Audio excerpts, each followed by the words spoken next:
Well, hello everybody, and welcome back to Julie's Orchids. So I thought we'd do a quick little buzz through the grow room, little tour, see what's going on. And we'll also have a look at Cattleya Yellow Bird sitting down there. So let's head on in. Got to be really careful because Sherry baby right there has got 3 very tall flower spikes coming on her. So I'm going to head in and turn the fan off so we can hear. So since we did mention Sherry baby right here, we'll have a look at these 3 spikes coming off of her. And this tallest one here is 100 centimeters tall. Yeah. Again, I complained about Sherry not doing anything for me and threatened to split her up to make her a smaller plant. And now she's got 3 coming out.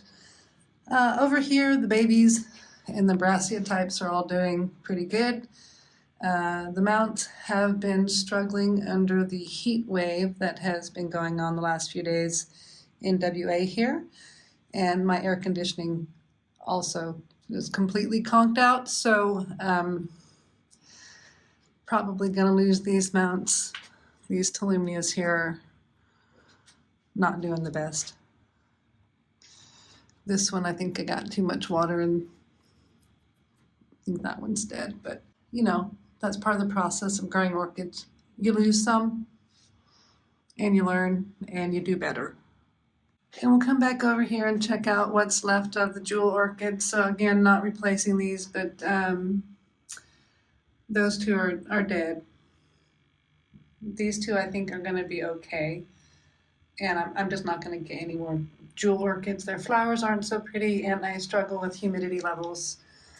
These ones need really high humidity, so I can't really enjoy the foliage because they curl up with not enough humidity. And well, what's the point of an orchid for its foliage, particularly when they don't have very pretty flowers. Swing on over here to Phragmipedium piercii. Just progressively making flower after flower. I'm so tickled with this one. This is the 2nd flowering off of this plant. As you can see, it's making another, forming another bud there. I bought this as a seedling plant. And again, I just love the Phragmipediums. Look at that slipper. That's just gorgeous. So I'm having to be a bit careful here because I've got a lot of things with tall spikes in the middle of the room. You can see in the corner back here, Path Idiate is still putting out more buds, and she's just been going along for me quite nicely, really no complaints there. I accidentally bumped my vanilla bean, so I'm going to use this as an opportunity to repot that and clean up that mess. The Cattleya types are going along quite nicely.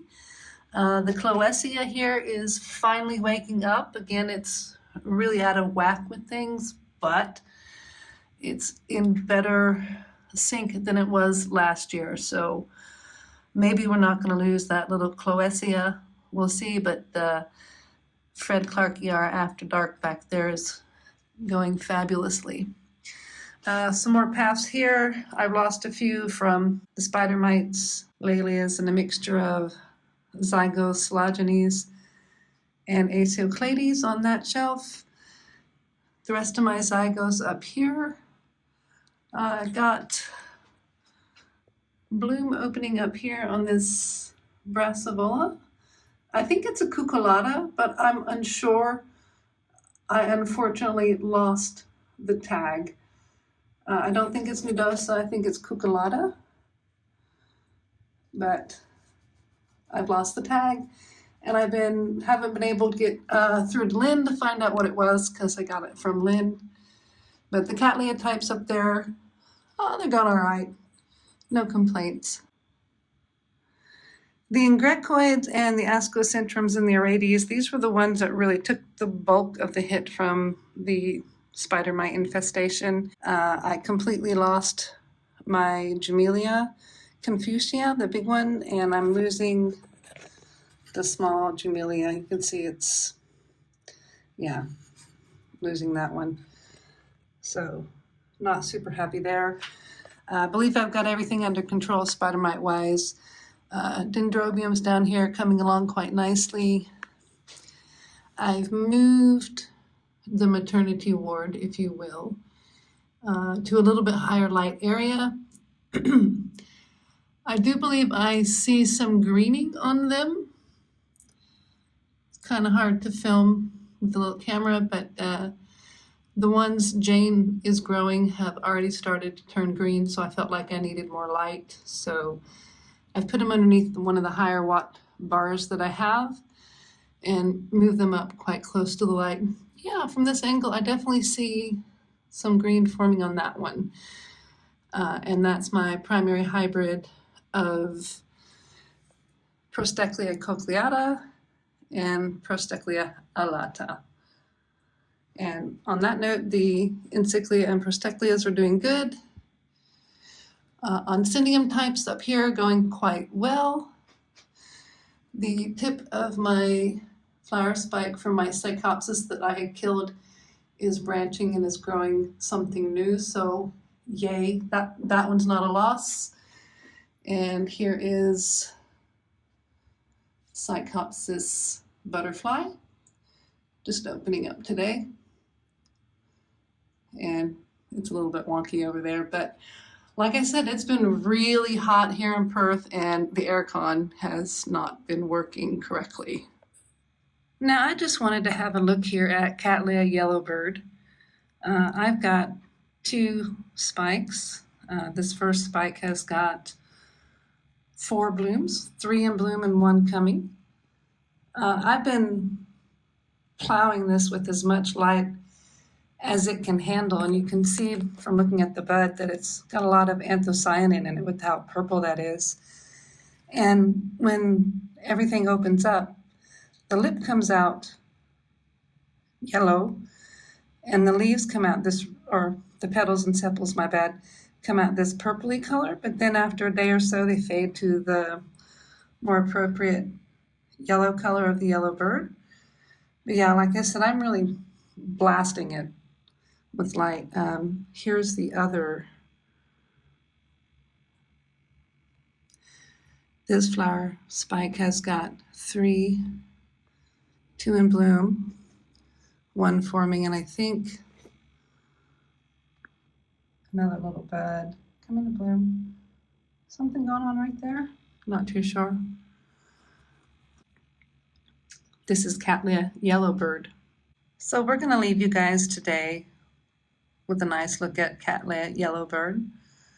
A couple of her blooms opened and a bud forming, getting ready to open. As I mentioned, I've been really blasting this with as much light as the plant can take. And that's why that bud here is so full of anthocyanin, which I'm fine with because it's really doing good. 1, 2, 3, and 1 more to come on one spike and 3 on the other. I had seen this particular orchid on a few of the orchid channels here on YouTube and just absolutely loved it. And I had been struggling with the Cattleya types, and I was encouraged by some of you, particularly Justin up there in the Netherlands, to just give it another go. So this one came up for sale, 8-9 months ago. I can't really 100% take claim for these blooms as the pseudobulbs were already formed and were growing when I bought the plant.